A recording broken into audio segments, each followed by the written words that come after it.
mbanje kubasuhuza rero bafana banje. Kristo Yesu akuzwe teka ryose, Yesu ashimwe ahimbazwe.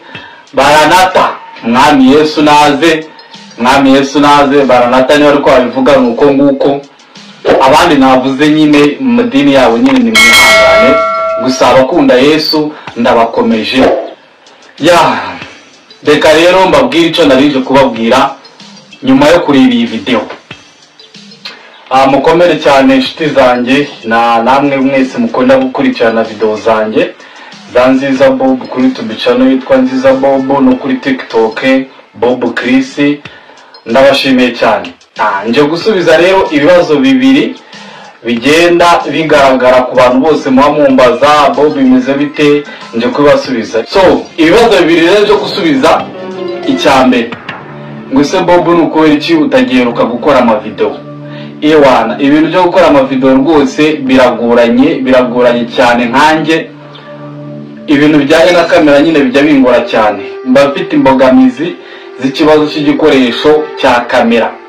Uko kamera nkoresha ndayikodesha, turafatanya n'abakinnyi tukayikodesha, ahandi biba byanze amafaranga nyine yo kuyikodesha nyine biba byagoranye. Niyo mpamvu mari gihe kirekire ntakoze. Ubwo iyo ngize amahirwe nyine ndakoresha telefone ntabwo igaragara neza, bumwe nabona telefone ifatika nyine nkayikoresha, ariko ahandi nyine urumva gutira umuntu yibereye mu kazi ke biba byagoranye. Iyo ni imbogamizi ya mbere rero. Mbaye mbona uburyo bwa kamera cyangwa no kuyikodesha cyangwa n'uwayiniza tukagira uko tuzabana, najya nkora buri munsi kandi ngategura ibintu birebire byiza nyine mukeneye. Ndakeka rero mwebwe mwansangaga inbox kuri WhatsApp mukambaza, abandi mukamamagara murashubijwe.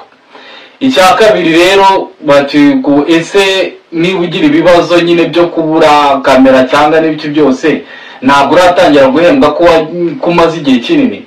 Murabizi nyine maze imyaka igera muri natangiye 2019. Ego, ariko abantu benshi barabizi yuko nigeze kwibwaho YouTube channel yanjye iribwa, nza kongera gutangira ingiya Nziza Bob. Muvuga rero ngo kuki narahembwa biba bigoranye ku bantu mumenyerera YouTube. Rero murabizi, abantu baba YouTubers murabizi ibintu bisabwa kugira ngo nibura YouTube itangire kuguha yaninzi nyine utangire kuyabona.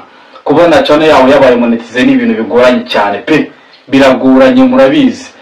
Ubu rero mubona abasubscribers 1000 bariho, mubona ko banarengaho, murabona ama views, ariko ikintu bita watch time kiragoranye.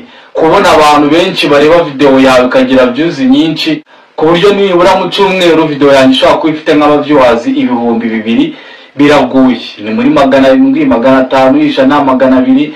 Watch time rero nyine ni igihe abantu barebye video yawe nyine, igihe barebye. Niba ubonye iminota 10 undi akare iminota 10 n'undi hakajya abantu batandatu barebye iminota 10, urumva izabivuyemo isaha, izabivuyemo iminota 60, izabivuyemo isaha. Ubwo urumva isaha imwe ku 4000 bikenewe na amasaha menshi cyane. Birasabwa ngo mundebere cyane, waba wayibonye rimwe wongere bisubiremo cyangwa isharinga n'abandi bayirebe, utavuga ngo iyi narayibonye, ahubwo wowe yirebe mu buryo bwo kumfasha n'amasharinga n'iki. Ico gihe amasaha tuzayuzuza, wumve ngo 1000 ndikiranagera, kandi igihe kiragera hari igihe kiba kiri limit baba baraguhaye, iyo cyagize nyine urongera ugatangira. Rero ngiye sinshika intege nyine nkomeza kubikora kubwo mbikunze, ntabwo nkomeza kubikora kubwo inyungu runaka. Ndakeka ari icyo kibazo nacyo ndagishubije. Murakoze. Subscribe to my channel and also press this bell icon.